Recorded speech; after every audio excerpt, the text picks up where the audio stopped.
দেখেছেন স্বাদ পোকার জন্য প্রচুর বোম্বাই কচুর যে ওষুধ দেওয়া লাগে। দেখেন এটা মিমলাক্স, এটা লেন্ডার প্লাস, পাতাটা 4 কিলো ঢোপ, এই 4 ঢোপে 1 পাতা, ওষুধটা 3 কিলো করে দিলে হবে।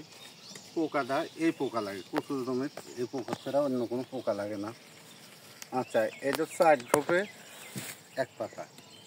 মিমলাক্সটা আমরা দিই প্রতি ঢোপে 3 কিলো করে। দেখেন 1 2 3।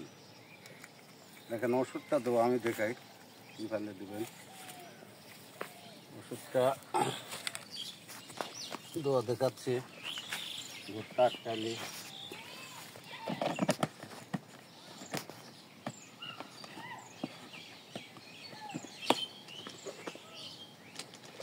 দেখেন যে ওষুধ কীভাবে দেওয়া লাগে।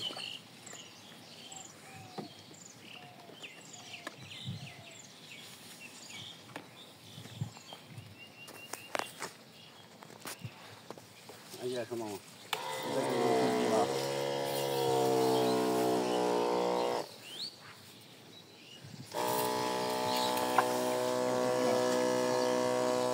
এক লাইনের ভিতর দিয়ে যাবেন, পাশে 3 লাইনে মোড়া থাকছে, 3 লাইনে মোড়া,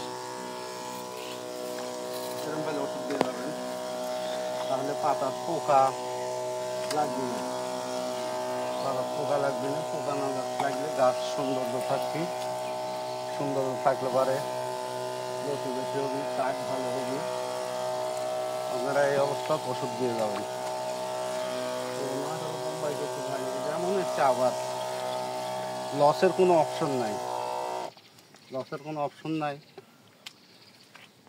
কিন্তু পরিচর্যা ঠিক মতো করতে হবে। প্রাথমিক অবস্থার চারাটা ভালো দিতে হবে।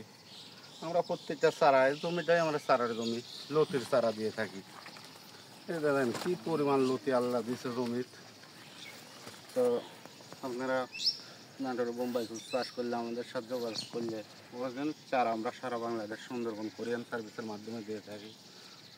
তো চারা দিতে হলে বুঝে শুনে নেবেন। অনেক ভাই ভিডিওর মধ্যে কয়ে দিচ্ছে যে ভাই এখনও কচু লাগান যাবে। আমার কাছে অনেকেই চারা চায়। আমি কাতি মাস ছাড়া চারা বিক্রি করি না। কাতি মাস থেকে চৈত্র মাস পর্যন্ত চারা আমরা বেচি, চৈত মাস পরে আর বেচি না।